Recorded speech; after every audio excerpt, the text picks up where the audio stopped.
Hello, children. Welcome back to the English class. I hope you remember in the previous class we had finished with the poem A Photograph by Shirley Tolson, in which she talks about the separation or the death of her mother and how lonely she feels, and she even compares this particular concept, that is, human beings with nature.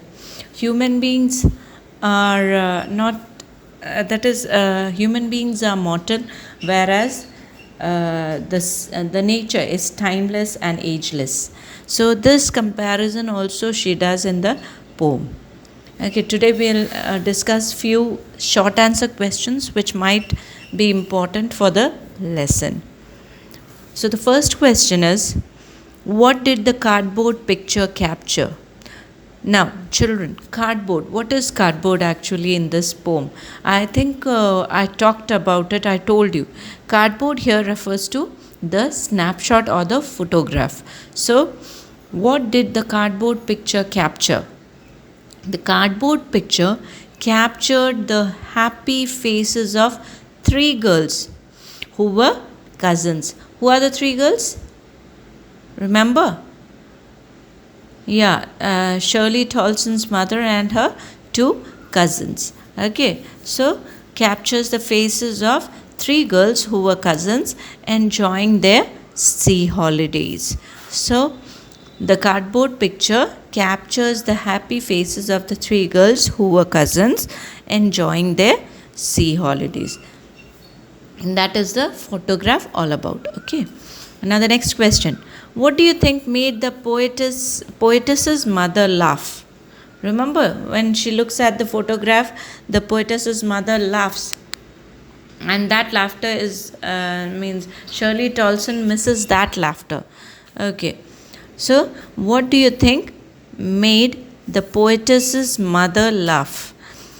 Poetess's mother laughs seeing the innocent faces of the three girls and the way they were dressed up for the sea holiday.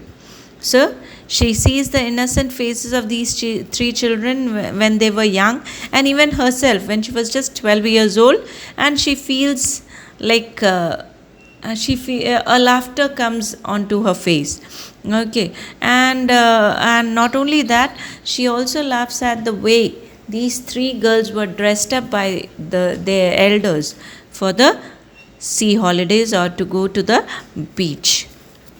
Okay, this is the second question. Now we'll move on to the third one. What does the poetess mean by their terribly transient feet? This also we discussed when we were doing the poem.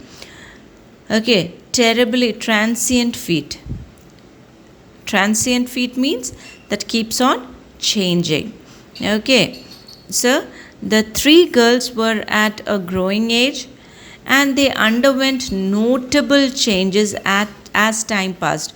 We human beings, from our childhood days till our old age, we undergo terrible changes, drastic changes in our body, in our mind, everything.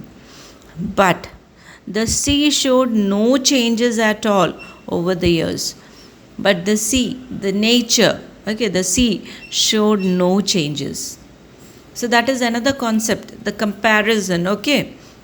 The expression highlights the contrast between the mortal men and timeless and ageless sea. So this terribly transient feet, the sea washes their terribly transient feet, is an expression that stresses on the point that man is temporary. He undergoes many changes as time passes. He is mortal, whereas sea or the nature, it's timeless, it's ageless. Very rarely do changes come upon a sea or in nature. Okay, so that is the concept. I hope all the answers are getting clearer to you.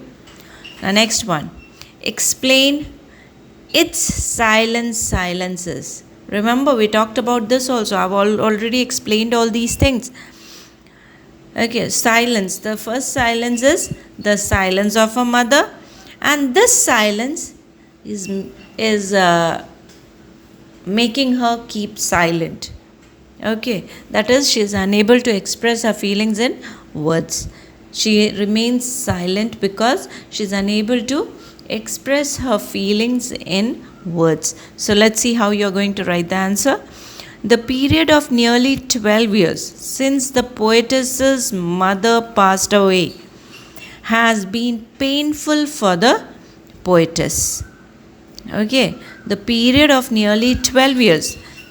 Remember, the mother had died as long as the girl lived.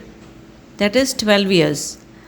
Yes, so the period of nearly 12 years since the poetess's mother passed away has been painful for the poetess.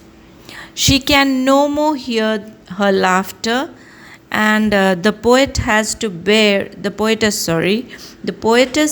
bear this silence of the mother in silence, as she is unable to express her feelings in words. So the poetess has to take in this silence, has to accept this silence of her mother. Okay, that is, she will never be able to listen to her mother's or hear her mother's laughter anymore. This silence she has to bear, she has to accept this silence in silence. That is, because she has to keep silent because she is unable to express her feeling in words. Vocabulary lacks. When you're too disturbed or too happy, many times you are unable to express your happiness in words, and that's why majority of people, when you're happy, you just shout, hooray, yahoo, and all these stuff. That is because you don't have vocabulary to show your expression, your feeling. Okay, so this is the answer. Now we move on to next question. What does this circumstance refer to? This circumstance. Which circumstance? The circumstance of her mother's death and her loneliness. Okay, this circumstance. This circumstance refers to the loneliness and the sense of loss that the poet suffers as she remembers her mother who is no more. Okay, so this circumstance refers to the loneliness and the sense of loss that the poet suffers as she remembers her mother who is no more. Her mother is no more, she is dead. So that sense of loss and loneliness is this circumstance, and she cannot express this feeling in words. Okay, children, these are the few important questions that you need to think about when you talk about this poem. Please see that you go through the poem. Please mark your doubts and keep it. Or you can give me a call, and then we'll rectify your doubts either later or in the class. Thank you. Have a good day. Be safe.